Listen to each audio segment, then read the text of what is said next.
It's been 2 long years since Elden Ring released, and we finally got a gameplay trailer for the new DLC Shadow of the Erdtree that looks absolutely amazing. The trailer shows us a variety of things, including new areas, possible NPCs, weapons, ashes of war, and bosses that all look amazing. To start us off, the DLC looks like it could possibly be accessed by defeating Moog and interacting with Miquella's hand. Accessing DLC or areas in general through means of getting sucked in is very common with Souls games like both Painted Worlds and Dark Souls 1 and 3, where you straight up just get sucked into the painting. Moving on to further into the trailer, we see one of the new areas in the DLC, which is a plain with gravestones all around the area. Previously, we only knew about this area from the announcement art, but now we actually get to see it in game. Right after, we get a glimpse of a few knights, which I'm hoping are NPC quests or possibly enemies we have to face. The knight with his sword stabbed into the floor looks really cool, but I'm going to be completely honest with you, I kind of just want his greatsword because I gotta say, it looks really nice, and I played through every Souls game with a greatsword. The second knight with the jar looks a lot like Havel if he didn't have dragon scales for armor, or at least it reminds me of him. After bootleg Havel, we got a shot at someone lying on the floor, which looks like a humanoid boss fight, and if it is, I'm excited because I love how the arena looks. The area is covered in flowers, but the area still looks very ominous. And after that, we are able to see inside of some sort of castle that has an NPC that looks blatantly evil, but I'm sure we'll have an amazing quest and hopefully an even better boss fight just like Fia's, and I mean, I guess you can count Ronnie's, even though the dragon was like, alright. And after that NPC's appearance, we have a glimpse of another area that appears to be a, who would have guessed, a poisonous swamp. Woo! My friend Aaron and I actually made predictions beforehand to see if we would get either a sleep swamp or a death blight swamp, and he thought it was going to be a sleep, I thought it was going to be a death blight swamp, but it appears honestly just to be another poisonous swamp, which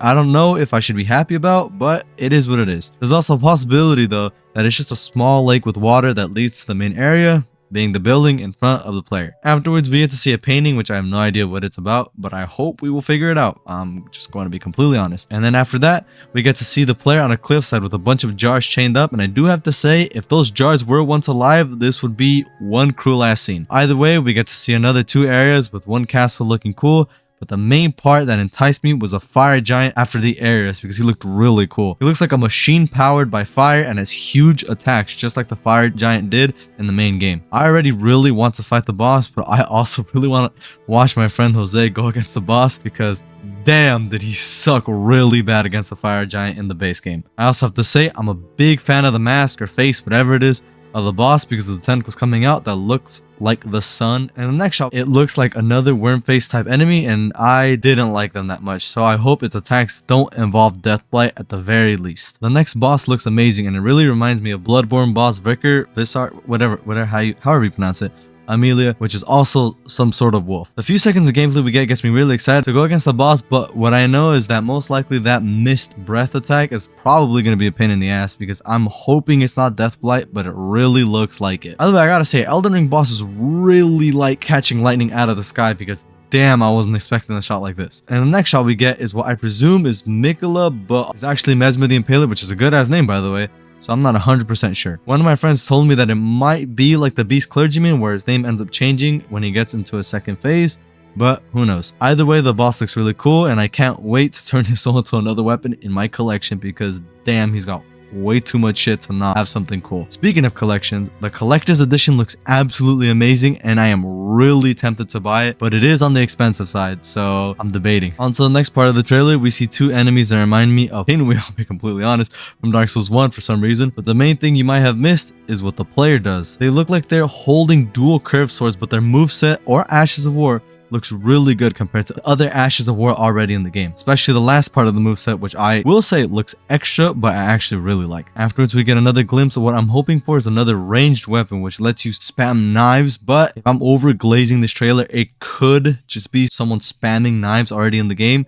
But I hope, it's a new weapon. It looks like he holds them more than it is in game. But either way, besides the new possible ranged weapon, the whole area it takes place in looks like a ghost town, which is supported by the Dark Phantom the player is going against. The next area in the trailer can go one of 2 ways. I'm pretty sure it's a new spell, but it also looks like it could possibly be an NPC using the spell. I'm leaning more towards it's just the player using a new spell, but there could always be a possibility of an NPC using the attack. Either way, it's most likely a new spell. So far, I've been a big fan of all I'm seeing, and I enjoy the fact that they seem to be getting ideas from their other games, but this time around, the player straight up has Bloodborne armor and has an Ash of War that lets him kick a few times in the air just like Chun-Li, well, at least according to one of my friends. The Ash of War definitely takes a spotlight in this part, but in the background you can also see there is a fog wall, which I'm hoping they were only next to and that the knight they were fighting against wasn't actually the boss, because that would be kind of lame. They do look like a basic knight you see throughout the entire game. Either way, I hope the boss is cool, but what ended up being one of my brother's favorite parts is the comically large bomb the player throws at a few basic enemies. The attack looks really goofy, but I really enjoy it either way. Next up, we get to see the player in a dark forest wearing what looks something similar to Lap's armor, or basically just patches, in Dark Souls 3. The first time I watched through, I briefly noticed it, but the main thing that caught my eye was the burst explosive crossbow, which I'm going to be completely honest, it probably will suck, but I mean, it looks cool. And the next part of the trailer manages to kick it up a notch even more, because we get to see a new unicorn bear, well, at least it seems like it, that does look similar to a dragon spell, but we can look past that, Afterwards, we get to a fight with another great arena looking similar to one of the first parts of the trailer, but not quite. This next part though, I didn't notice until now, but there's a tree sentinel type boss, but it's on an armored hippo out of everything, and it has purple lightning. That little segment goes hard as hell, I won't even lie. Even though it barely has screen time, so it'll probably be my thumbnail, just so everyone can see it, I'll be completely honest. I really want to know what the effect of the purple lightning is, but it'll most likely be sleep, since it's the only purple status effect in the game besides gravity, but that's not really an effect, so it is what it is. I hope maybe it could be something different, but most likely it'll be sleep, or it'll just be for looks, just like red lightning, because red lightning doesn't exactly cause bleed. Besides the lightning, we get to see the hippo more in depth, and who would have guessed it, it's also a damn porcupine. Who would have thought? After that, we get another person riding an animal, this time being a struggling horse just like Radon, but the main enemy is a goofy ass looking skeleton with a boomerang out of every weapon. After that, I'm gonna be completely honest, it looks like it's going to be a boss's intro, but besides that, I have no idea. Besides the swords obviously in him. It would be cool though if a boss came in and just yanked the sword out, like if he's the sheath, but we'll have to see more once the DLC is actually out. After that, it's straight to just peak. We get to see some of Mesmer the Impaler's boss fight, and his attacks look really damn cool. His flames are dark red, and some of his attacks spawn swords. Besides me glazing how cool the boss looks, the player is holding a new twin blade that looks like it might be from a Crucible Knight, which I know is most of Elden Ring players' favorite enemy. It looks like we'll be able to get wings just like the Crucible Knights, which is cool, but most likely will be a pretty bad spell. Overall, I love Soulsborne games, so I'm 100% sure that this DLC will be good, but we'll have to wait and see. I'm very excited to go against all of the new bosses and explore the new areas. I have heard there will be a lot of reused bosses for dungeons, but honestly, that doesn't bother me so much, because the base game did it a lot, and most of the time it was only for side dungeons. Either way, I have very high hopes for this DLC, but we'll have to wait till it comes out. But before I go, I will be continuing my Remnant 2 videos, but they may take a bit because during my break, I didn't edit anything, I'm being completely honest. Most of my time was setting up a D&D campaign and doing everything but editing. So I'm sorry for the delays, but I hope whoever sticks around enjoys the rest of my content.